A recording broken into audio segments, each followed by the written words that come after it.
Students, आज का हमारा टॉपिक रहेगा synthesis of anthracene and electrophilic substitution reactions of anthracene. तो हम शुरू करते हैं सिंथेसिस ऑफ एंथ्रासीन के साथ। अब इसमें पहला मेथड हम ले रहे हैं फ्रॉम थैलिक एनहाइड्राइड।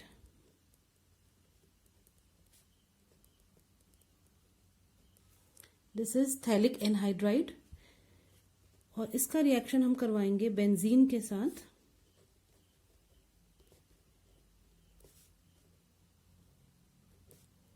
इससे पहले हमने बेंजीन का रिएक्शन करवाया था सक्सीनिक एनहाइड्राइड के साथ और उस रिएक्शन में हमें मिला था नैप्थलीन। एनहाइड्रस एल्यूमिनियम क्लोराइड की प्रेजेंस में ये रिएक्शन होगा क्योंकि रिएक्शन फ्रीडल क्राफ्ट एसाइलेशन है। अब यहां पर भी ये जो थैलिक एनहाइड्राइड है ये एक एसाइलेटिंग एजेंट के रूप में हम इसको यूज कर रहे हैं। तो ये जो कार्बोनिल है C डबल बॉन्ड O, यहां से ये कार्बन बेंजीन के किसी पोजीशन पे आपने इसको अटैच करना है, एसाइलेशन करना है ना बेंजीन का।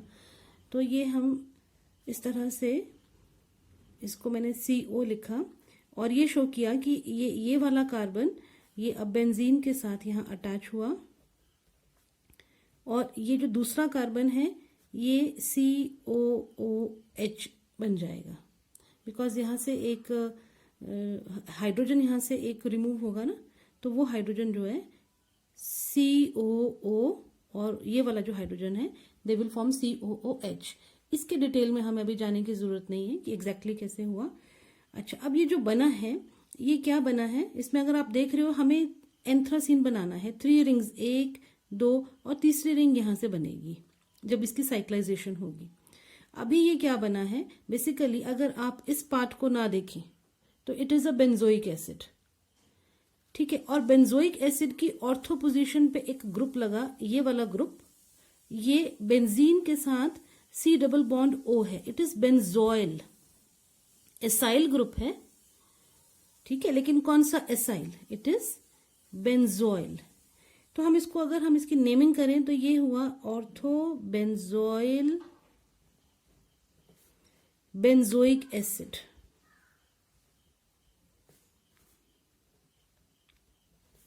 तो ये फर्स्ट स्टेप है जिसमें हमने फ्रीडल क्राफ्ट एसाइलेशन किया। और अब क्योंकि मैंने आपको बताया हमने साइक्लाइजेशन करनी है, इस पार्ट को बंद करना है, तो यहां से ये जो OH है और ये H है ये वाटर बना के इसको रिमूव करवाना है। तो for this we will use concentrated sulphuric acid as the dehydrating agent, so that dehydration takes place, water gets removed and cyclization takes place.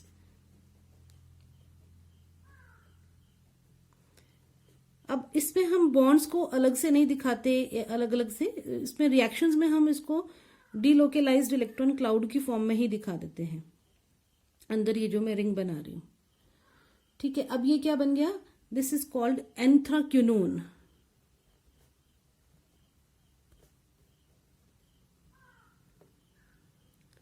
This is anthraquinone. Cyclisation से यहां तो C डबल बॉन्ड O था ही, यहां भी obviously जब water remove होगा तो बचेगा C double bond O।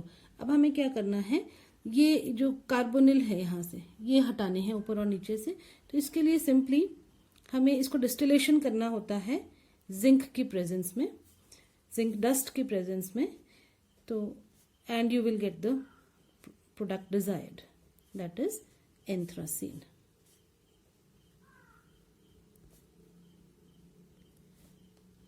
So this is how anthracene is synthesized. इससे पहले जैसे मैंने आपको बताया बेंजीन का रिएक्शन हमने सक्सीनिक एनहाइड्राइड के साथ किया था, ठीक है। उस रिएक्शन में we obtained naphthalene as the product.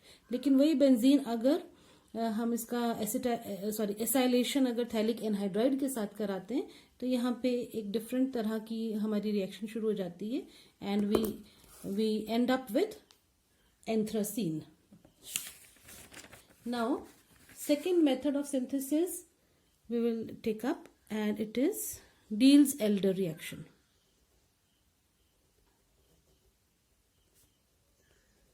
ये जो Diels-Alder reactions होती हैं ये एक अलग टाइप की रिएक्शंस होती हैं, एडिशन रिएक्शंस हैं, साइक्लो एडिशन रिएक्शंस हम इनको बोलते हैं क्योंकि साइक्लिक कंपाउंड यहाँ फॉर्म होते हैं।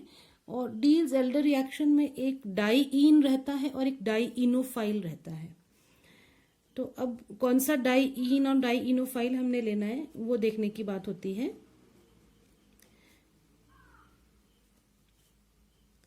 ठीक है, ये अगर देखो, ये अगर ये सी डबल बॉन्ड ओ और ये सी डबल बॉन्ड ना होते और यहाँ पर भी एक रिंग होती तो it would have been a naphthalene molecule. ठीक है, लेकिन अभी क्या है, हमने ये कार्बोनिल्स लगाए हैं।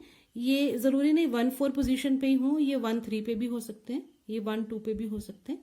तो अभी क्योंकि ये 1 और 4 पे हैं तो ये नैप्थाक्विनोन है, लेकिन कौन सा नैप्थाक्विनोन, इट इज 1,4 नैप्थाक्विनोन, इस तरह से है। ठीक है, और एक हमें लेना है, सॉरी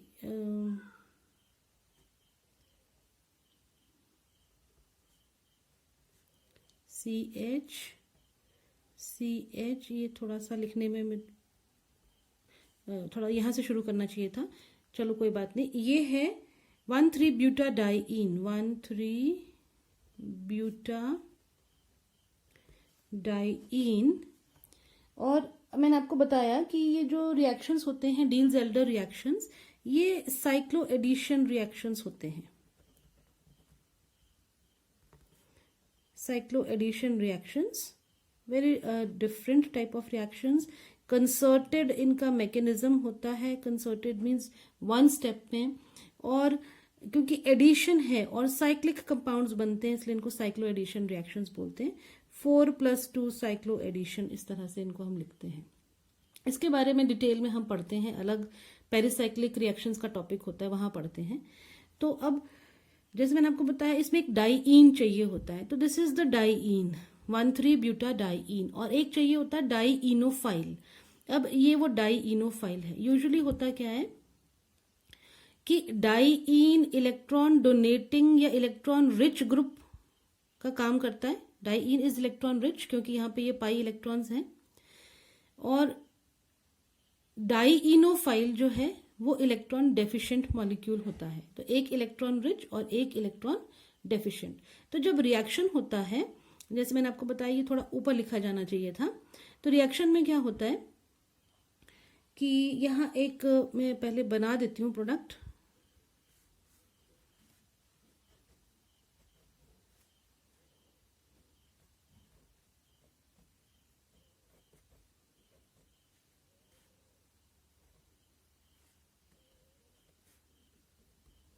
ये यहां से मैंने बनाया ना, इतना पार्ट बनाया। अब ये जो डबल बॉन्ड है, ये मैंने एक और रिंग बना दी ना आगे, यहाँ डबल बॉन्ड लगा हुआ है अदरवाइज ये वाला, पर इसको हम ये यहां बना रहे हैं। अब देखते हैं कि ये बना कैसे। तो हुआ क्या कि यहां अगर आप इस कार्बन को देखें, ठीक है ना, तो ये जो पाई इलेक्ट्रॉन्स है एक्चुअली ये यहाँ ये एक्चुअली क्लोज होते हैं मॉलिक्यूल्स। अभी तो देखने में दूर लग रहे हैं ना, जब ये they are sufficiently close to each other, then these pi electrons they shift over to here, a bond is formed here. यहाँ पे अभी कोई बॉन्ड नहीं है, पर यहाँ एक बॉन्ड फॉर्म होगा जिसके कारण ये वाला बॉन्ड बनेगा। ठीक है, जो डबल बॉन्ड था वो आगे चला जाएगा, आगे जाएगा तो ये और ये कार्बन आपस में बॉन्ड बनाएंगे, ये वाला बॉन्ड बना। ठीक है, अब क्या होगा, ये बॉन्ड पाई इलेक्ट्रॉन्स ये आगे शिफ्ट होंगे, तो इसलिए यहां डबल बॉन्ड बनेगा, ये वाला डबल बॉन्ड। और अगर हम देखें तो जब ये साइक्लाइज हुए दोनों मॉलिक्यूल्स, जब इनका एडिशन हुआ, तो जहां डबल बॉन्ड था वहां सिंगल रह जाएगा, जहां कोई भी बॉन्ड नहीं था वहां एक नया बॉन्ड बनेगा, जहां पहले डबल था वहां सिंगल रह जाएगा। जैसे मैंने बताया जहां सिंगल था वहां डबल बॉन्ड हो जाएगा, और जहां कोई भी बॉन्ड नहीं था, यहाँ पे डबल था ना, यहाँ पे सिंगल, और जहां कोई भी बॉन्ड नहीं था इन दोनों के बीच वहां पे एक बॉन्ड फॉर्म हो जाएगा। तो इस तरह से इसका साइक्लाइजेशन होता है। और इसको बोलते क्या है, इसको हम बोलते हैं Diels Alder adduct. Adduct addition compounds को बोलते हैं एडक्ट। तो जब इन दोनों के बीच एक एडिशन रिएक्शन हुआ, ये वाला एडक्ट बना। अब हमें इसको क्या करना है, अब आप देख रहे हैं यहाँ पे 3 रिंग्स आ चुकी हैं। अभी हमें इसको ऑक्सीडेशन इसका कराना है CrO3, क्रोमिक एसिड CH3COOH। ठीक है, की प्रेजेंस में इसका ऑक्सीडेशन कराना है। तो यहाँ से there will be a loss of 2 molecules of hydrogen so that we get anthraquinone. ठीक है ना, ये एंथ्राक्विनोन के जैसा ही है, बस इसमें थोड़ी सी कमी है। एंथ्राक्विनोन में क्या होता है, यहाँ हमने देखा ये सर्कल पूरा बनाया ना, इसका मतलब यहाँ पर भी 3 बॉन्ड है अंदर, अभी यहाँ पे एक ही बॉन्ड है। तो जब 2 हाइड्रोजन मॉलिक्यूल निकलेंगे तो यहाँ पे एक एक डबल बॉन्ड और आ जाएगा, और यहाँ पे इस तरह से हम इसको सर्कल से अब दिखा सकते हैं। नाउ इट इज एंथ्राक्विनोन, और एंथ्राक्विनोन ऑब्टेन हो जाता है। उसके बाद हमें पता है हमें जिंक डस्ट के साथ इसका डिस्टिलेशन करना होता है, and we will get anthracene. तो इस तरह से हम डील्स एल्डर रिएक्शन से एंथ्रासीन बना सकते हैं। अब नेक्स्ट मेथड है from orthobromo benzyl bromide. Orthobromo benzyl bromide क्या चीज हुआ, बेंजाइल ब्रोमाइड तो ये होता है CH2Br। ये ना देखो अगर, तो इस समय ये बेंजाइल ब्रोमाइड है, बिकॉज ये CH2 जब बेंजीन के साथ लगा होता है ये, तो ये बेंजाइल होता है, आगे ब्रोमाइड है तो बेंजाइल ब्रोमाइड, और उसके ऑर्थो पे क्या है, ब्रोमो लगा है। तो हम इसको बोलेंगे दिस इज ऑर्थोब्रोमो बेंजाइल ब्रोमाइड। ठीक है, इसका हमने बीच में हम लिख देते हैं सोडियम एटम 4 मोल्स, क्योंकि अच्छा इसको हम इस तरफ लिखते हैं, इस तरफ लिखते हैं, लिखना वही है, दोबारा मैंने वही मॉलिक्यूल लिखना है, लेकिन इसका जो ओरिएंटेशन है वो थोड़ा सा बदल के लिखेंगे। ये लिख दिया मैंने ऑर्थोब्रोमो, ठीक है, बेंजाइल ब्रोमाइड, पर इस तरह से लिखा इसको जैसे हम वुड्स रिएक्शन में लिखते हैं ना। और यहां पर भी एलिमिनेशन किसका हो जाएगा, ये सोडियम ब्रोमाइड 4 मोल्स, ठीक है, ये निकल जाएंगे रिएक्शन में। ये 4 सोडियम एटम आप यहाँ पे देख रहे हैं, 2 ब्रोमीन यहां से और 2 ब्रोमीन यहां से, टोटल ये 4 मोल्स ऑफ NaBr ये निकल जाएगा, और बाकी जो बचा वो साइक्लाइज हो जाएगा। ये कुछ इस तरह से CH2 ये चीज बन जाएगी। अब ये भी देखो, अगर आप इसको देखो एंथ्रासीन में अब कितनी कमी रह गई बनने में, ये देखो ये 2 रिंग पूरे हैं, अंदर यहाँ कोई भी डबल बॉन्ड नहीं है, इन 2 पोजीशंस पे तो है ना, क्योंकि ये रिंग बने हुए हैं, लेकिन ये 2 हाइड्रोजन यहाँ पे है। अदरवाइज एंथ्रासीन में आप देखो यहाँ पे हर कार्बन पे एक ही हाइड्रोजन होता है, इस समय यहाँ पे 2 हाइड्रोजन इस कार्बन पे और 2 हाइड्रोजन इस कार्बन पे है। तो हम इसको अगर हमने नेमिंग करनी है तो इसका नेमिंग भी मैं आपको साथ साथ सिखाती हूँ। 9,10 डाईहाइड्रो एंथ्रासीन,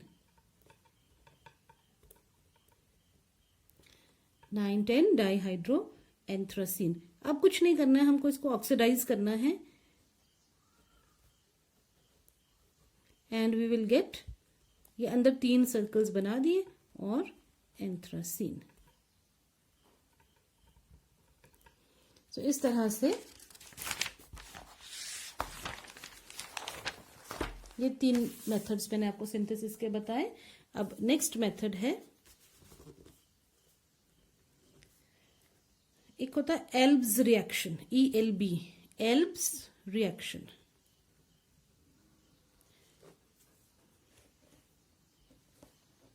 अच्छा, एल्ब्स रिएक्शन में क्या करते हैं कि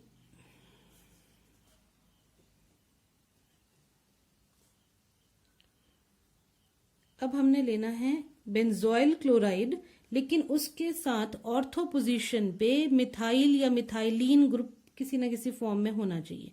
हमने यहाँ मिथाइल ग्रुप को ले लिया ऑर्थो पे। क्यों लिया, अब आप देख रहे हैं कि एक बेंजीन रिंग ये है, एक ये है, 2 कार्बन आटम यहाँ पे हैं, अगर ये आपस में सब जुड़ जाते हैं तो यहाँ पे हमें 3 रिंग्स मिल जाएंगी। ठीक है, तो ये रिएक्शन भी एल्यूमिनियम क्लोराइड की प्रेजेंस में होता है। सबसे पहले हमें जो बनाना है वो एक डायएराइल कीटोन बनाना होता है। ये बनाया, इसको देखो, ये डायएराइल कीटोन मैंने आपको बोला।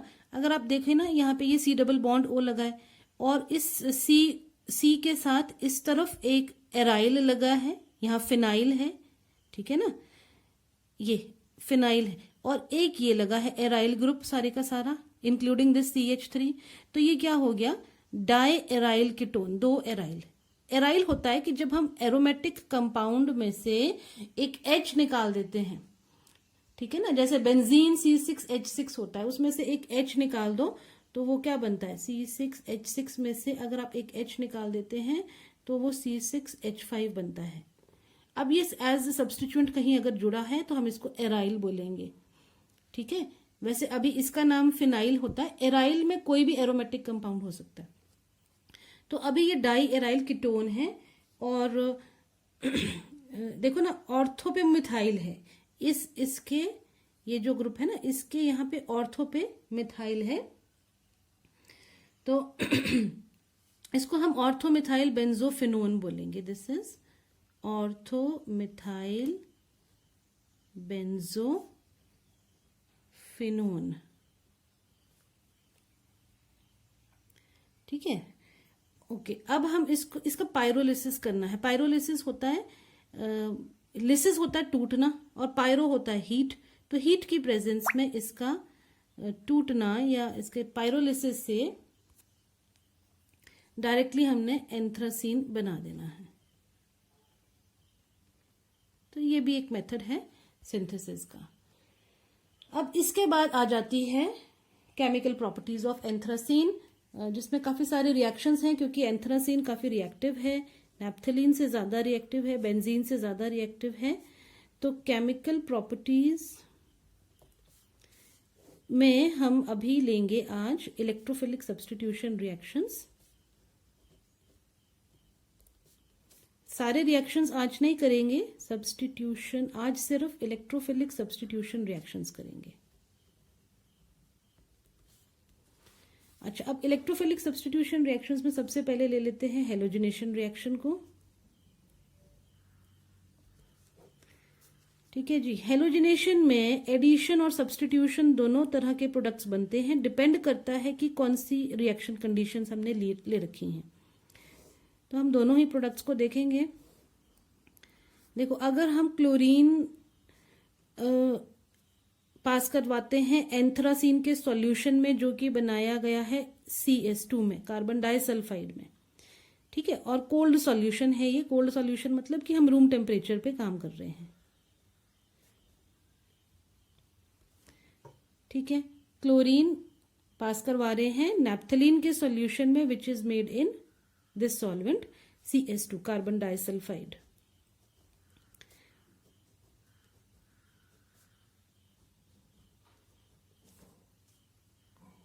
अच्छा, अब मैं यहाँ कुछ प्रोडक्ट लिखूंगी, आप देखें और बताएं मुझे, या आप देखें और खुद से अपने आप को बताएं कि ये एडिशन प्रोडक्ट बना या सब्स्टिट्यूशन प्रोडक्ट बना।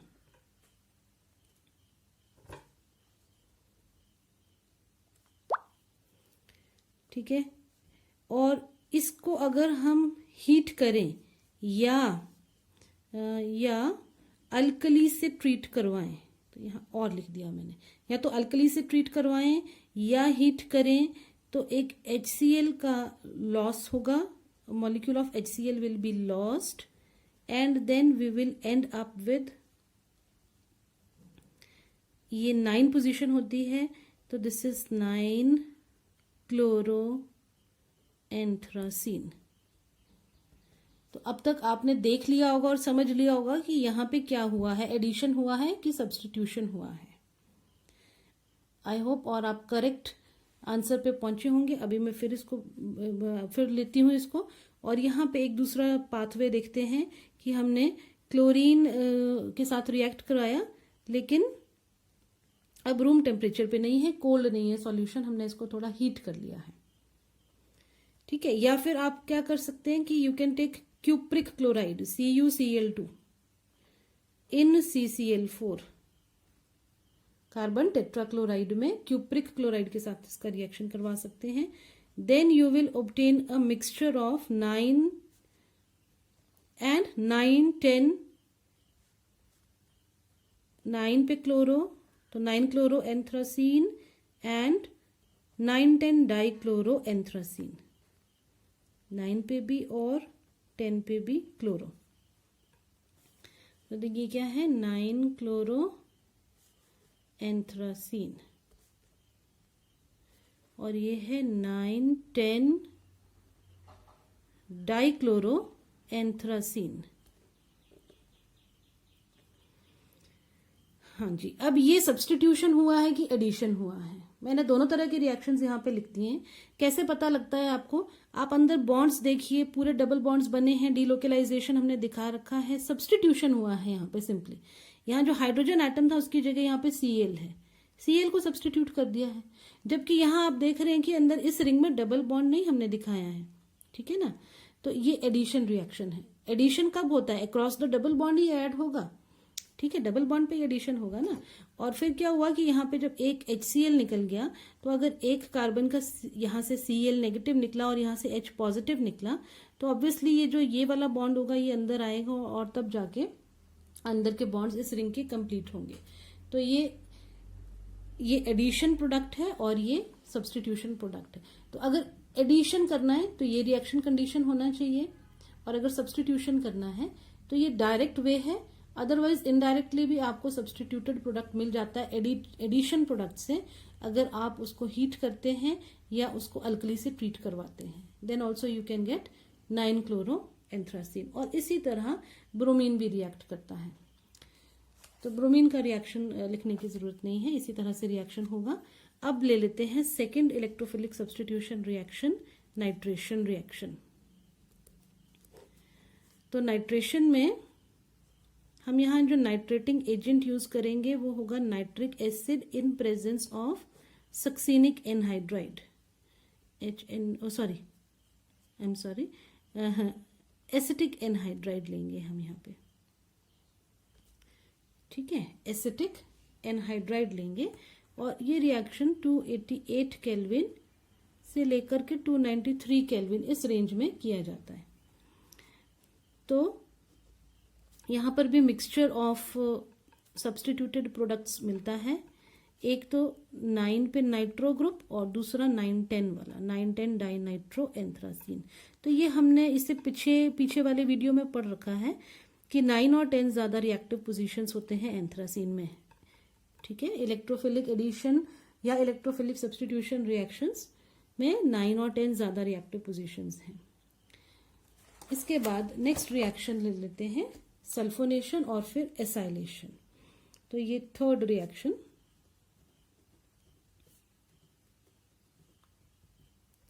सल्फोनेशन रिएक्शन का। अब सल्फोनेशन में थोड़ा सा अलग तरीके से प्रोडक्ट बनेगा। रिएक्शन सल्फ्यूरिक एसिड के साथ हम जब करवा रहे हैं एंथ्रासीन का, यहां पर मिक्सचर ऑफ प्रोडक्ट्स बनता है और उस मिक्सचर में क्या क्या रहेगा, हमें 1 पे, इस बार 9 पे नहीं लगा रही हूं मैं सल्फोनिक एसिड को, 1 पे लगाया है और दूसरा 2 पे लगाएंगे, यहां लगाया ना 9 पे लगाया ना 10 पे लगाया, तो हमें 1 और 2 आइसोमर मिल रहा है। इसका अगर हमने नेम लिखना है, इट इज एंथ्रासीन, सॉरी ये तो 1 है, एंथ्रासीन 1 सल्फोनिक एसिड, और ये हो गया एंथ्रासीन 2 सल्फोनिक एसिड।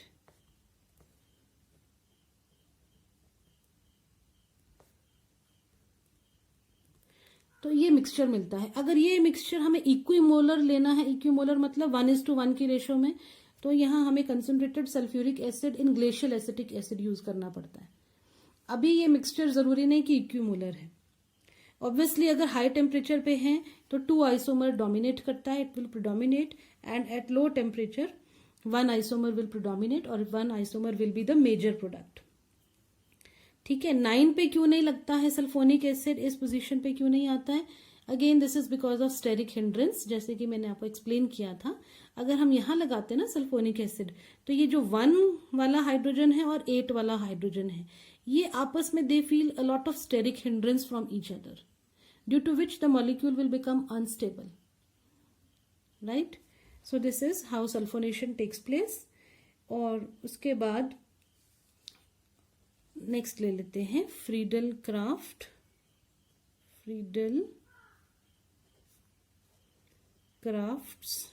एसाइलेशन। अच्छा, फ्रीडल क्राफ्ट एसाइलेशन में भी कॉम्प्लेक्स प्रोडक्ट्स बनते हैं। यहां भी डिपेंड करता है, जैसे नेप्थलीन में किया था, कि सॉल्वेंट क्या है। ठीक है, एसाइलेशन के लिए हम CH3COCl को यूज करेंगे। एसिड क्लोराइड लिया मैंने यहाँ पे, एसिटाइल क्लोराइड, और aluminium chloride will be used. Solvent या तो हम, ये मैंने लिया इथाइलिन क्लोराइड, इथाइलिन डाइक्लोराइड है ना, डाइक्लोराइड। ठीक है, या हम ले सकते हैं नाइट्रोबेंजीन, जैसे कि नेप्थलीन में लिया था। अभी मैं प्रोडक्ट बनाती हूँ यहाँ पे, और मैं पहले ये लिख लेते हैं CH3COCl एल्यूमिनियम क्लोराइड, लेकिन इस बार नाइट्रोबेंजीन की प्रेजेंस में, C6H5NO2 की प्रेजेंस में। हमें देखना ये है कि किस पोजीशन पे एसाइलेशन होगा, एसिटाइल ग्रुप कहाँ लगेगा। तो अगर नाइट्रोबेंजीन हम ले रहे हैं सॉल्वेंट, तो आपने नेप्थलीन में भी पढ़ा कि नाइट्रोबेंजीन क्या करता है, एसिटाइल क्लोराइड और एल्यूमिनियम क्लोराइड के साथ एक कॉम्प्लेक्स फॉर्म करता है, जो कि बल्की होता है, और बल्की होने की वजह से वो ऐसी पोजीशन नहीं लेगा जहां स्टेरिक हिंड्रेंस उसको मिलेगी। ठीक है, तो नाइट्रोबेंजीन अगर हम ले रहे हैं तो वहां पे सेकेंड पोजीशन पे गया था एसिटाइल ग्रुप, यहां पे फर्स्ट पोजीशन पे जाएगा COCH3, 9 पे नहीं जाएगा। 9 पे there will be a steric hindrance. ठीक है, नेप्थलीन के केस में नाइट्रोबेंजीन जब हम लेते हैं तो हम 2 आइसोमर ऑब्टेन करते हैं, यहां पे वी विल ऑब्टेन 1 आइसोमर। और जब हम ले रहे हैं ethylene dichloride, then we will get 9 COCH3, 9 पे आएगा एसिटाइल ग्रुप, 9 एसिटाइल एंथ्रासीन, और ये है 1 एसिटाइल एंथ्रासीन। रीजन इसका स्टेरिक हिंड्रेंस, ये बताया ना, जैसे मैंने आपको अभी सल्फोनेशन में भी, कि 9 पोजीशन पे अगर कोई ग्रुप लगाते हो आप, बल्कि ग्रुप लगाते हो, तो ये जो पेरी हाइड्रोजन्स होते हैं, पेरी मतलब ये 1 और 8 वाले, इनसे स्टेरिकली हिंडर्ड फील करेगा वो ग्रुप जो यहां लगेगा। तो आप एसिटाइलेशन या एसाइलेशन में आप नोटिस कर लें कि एक बार हमें 1 पे सब्स्टिट्यूएंट मिलता है और एक बार 9 पे, जबकि सल्फोनेशन में 1 और 2 आइसोमर्स फॉर्म होते हैं। तो जैसे मैंने आपको बताया, हम अभी इतने ही रिएक्शंस करेंगे। रिएक्शंस इसमें और भी हैं, एडिशन है, रिडक्शन है, ऑक्सीडेशन है। ठीक है, वो सब हम अगले वीडियो में करेंगे। Thanks for watching this video.